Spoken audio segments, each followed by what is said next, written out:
you know, but here's the thing. I have biases, but I'm not outright prejudiced. Like, if some people from the country with the worst rape statistics and the worst this and that statistics, if a group of them booked my tour, I'd say yeah, and I'd meet them and I'd give them all a chance. Because there's a good chance that even if the majority of people in their country are bad, there's still a chance that they aren't. There's a chance that that particular group is a bunch of nice guys. So I would still accept them. So that, there's a difference between being an outright prejudiced or racist person and just having common sense biases based on statistics and figures and history. You know what I mean?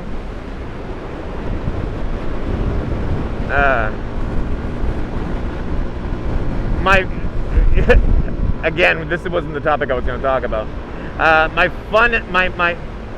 The funniest story I have about racism, when I was I think I was in high school. And I was hanging around with two of my best friends at the time.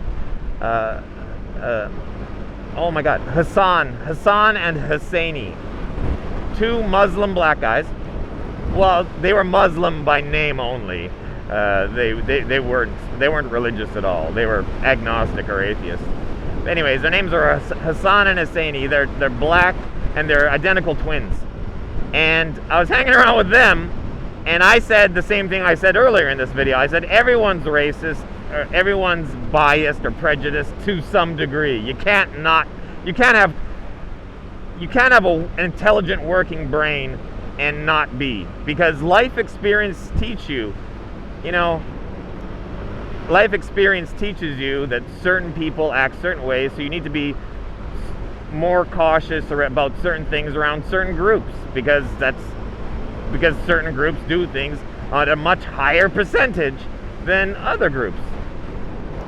So yeah, it's like this. If a toddler comes to my house and then I take things that he could grab and break and I put them at higher levels where he can't reach them, am I being racist? Am I being prejudiced?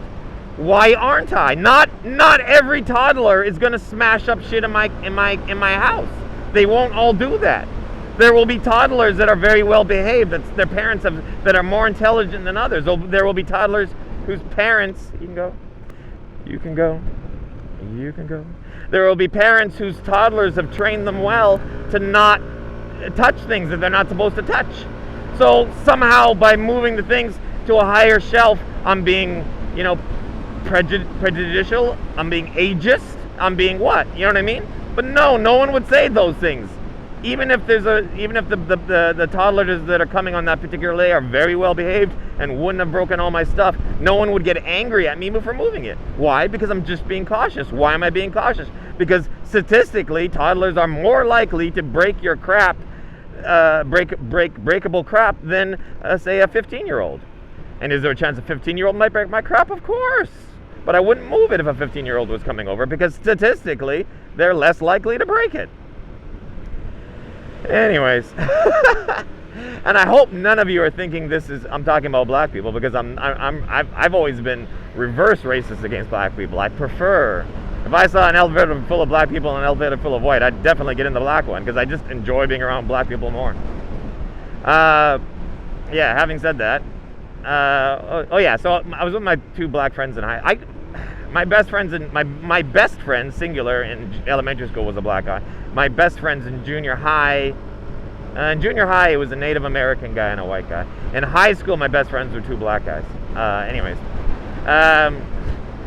So I was saying to them that everyone's racist or prejudiced to some degree, and they got offended.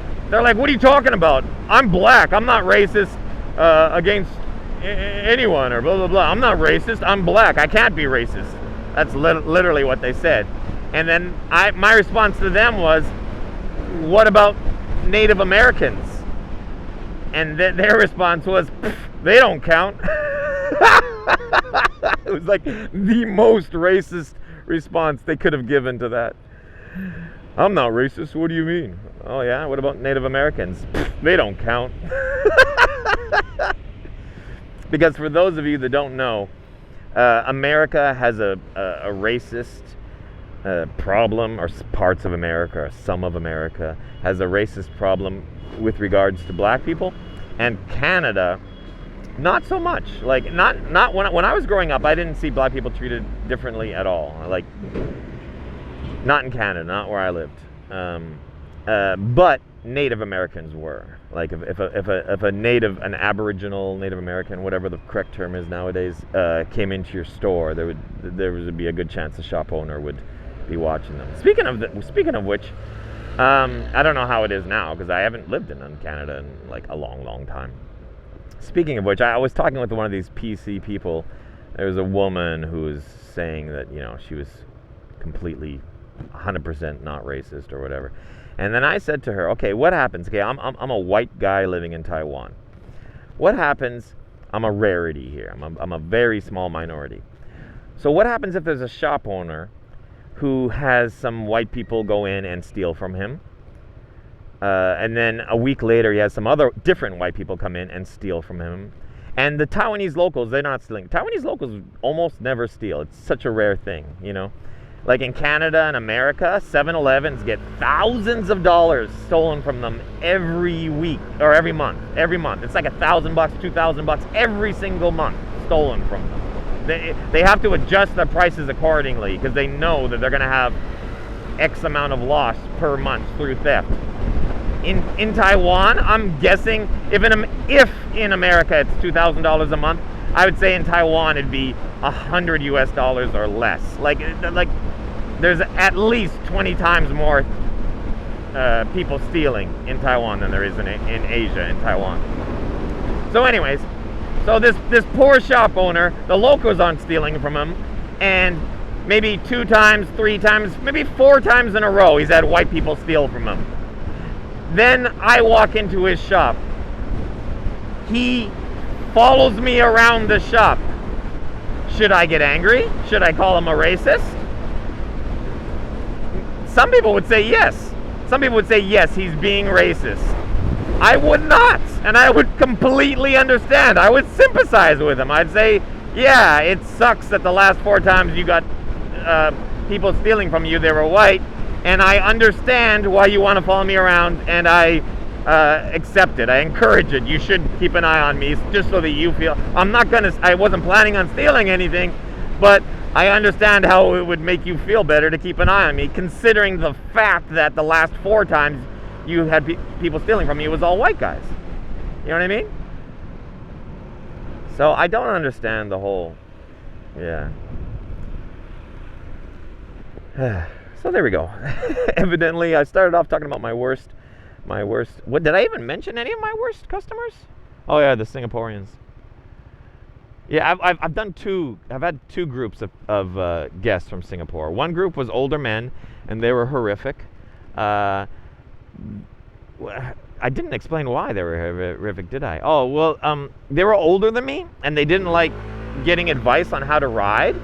And they actually got upset with me when I would tell them, hey, you shouldn't do this. They'd be like, oh, I've been riding for this many years. I don't, they were riding the white line on the side of the road.